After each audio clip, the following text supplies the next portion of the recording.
The flamboyant life and legacy of Frank Worthington. In the quiet town of Shelf, England, a footballing legend was born on November 23, 1948. Frank Worthington, a name that would become synonymous with flair, charisma, and controversy, emerged. From humble beginnings to captivate millions with his audacious skills on the pitch and his larger-than-life persona off it. This is the story of a working-class lad from Halifax who ascended to the dizzying heights of football stardom, lived life to the fullest, and ultimately faced the devastating effects of Alzheimer's disease, a silent thief that robbed him of his memories. Through his journey, we explore what fueled his passion, the highs and lows of his career, and the lingering questions about the long-term impact of football on the mind. A footballing family and a destiny forged. Shelf, a small village near Halifax, is an unlikely cradle for a football icon. Far from the glitz and glamour of the professional game, it was here that Frank Worthington's story began. Football ran through the Worthington family like a lifeblood. His parents had both played the game in their youth, and his brothers, Dave and Bob, carved out their own legacies as professional footballers. Even his nephew, Gary, would later be bitten by the football bug.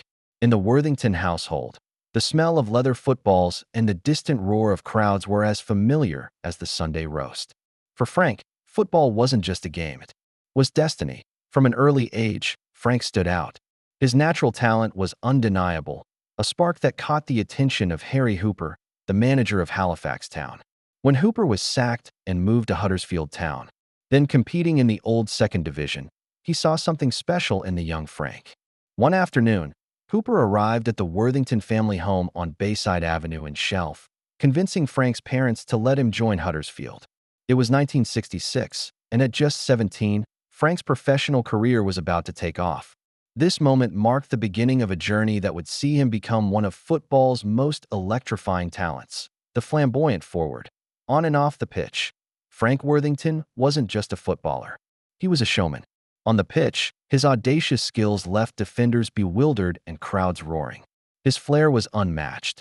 Think flicks, tricks, and goals that defied logic. One of his most iconic moments came in 1979 while playing for Bolton Wanderers against Ipswich Town. A goal so spectacular, involving a series of deft touches and a sublime finish, cemented his reputation as a footballing artist.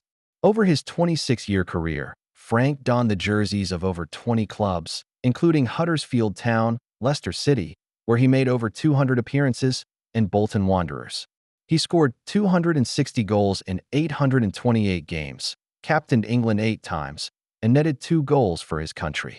His style was a blend of elegance and audacity, a reflection of the man himself.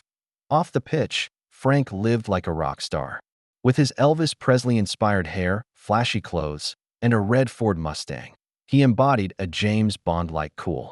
His charisma was magnetic, his flamboyance unmatched. He was a man who turned heads, whether pulling up to training dressed as Elvis or charming his way through life.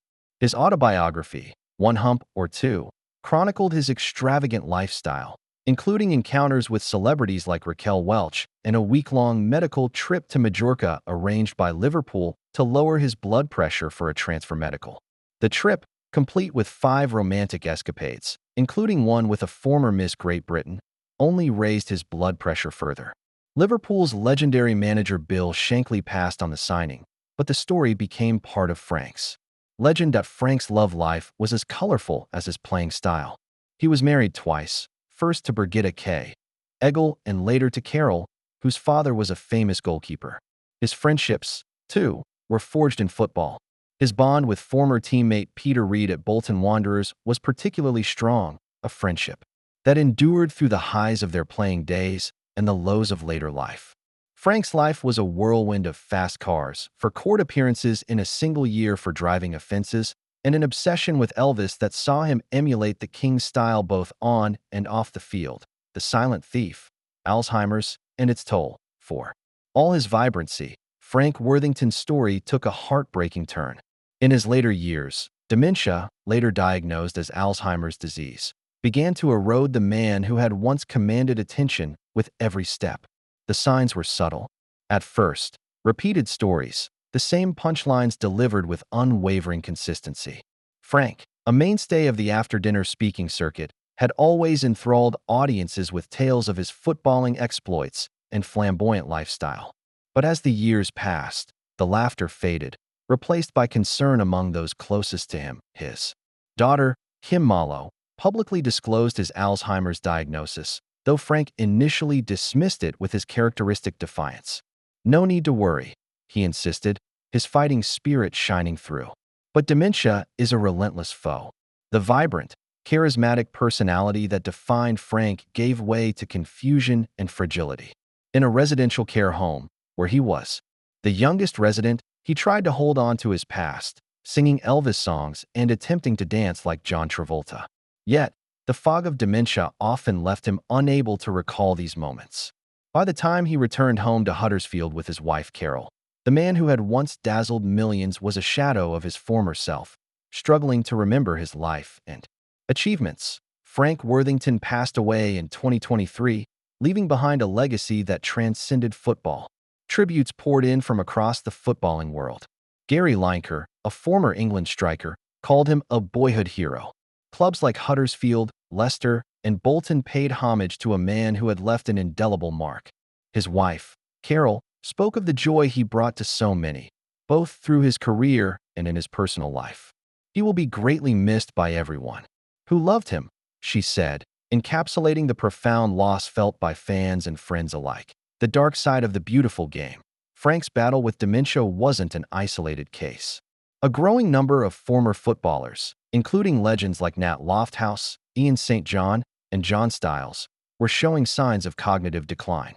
The question that lingered was unavoidable. Could the physical demands of football, particularly the repeated head injuries from heading heavy leather balls, be linked to these devastating conditions? In Frank's era, the game was rougher, the balls heavier, and medical understanding of concussions limited. Players were told to tough it out, often returning to play after blows to the head. The long-term effects were poorly understood, and treatment was primitive. The mounting evidence sparked urgency within the footballing community. The Professional Footballers Association, PFA, faced criticism for its perceived inaction, while figures like Sir Alex Ferguson highlighted the issue, particularly after the struggles of players like Bobby Charlton. The link between heading the ball and neurodegenerative diseases could no longer be ignored. For former players like Peter Reid, who had taken their share of concussions, the fear was real. The game they loved, the one that had defined their lives, might have come at a cost they couldn't have foreseen. A lasting legacy. Frank Worthington was more than a footballer.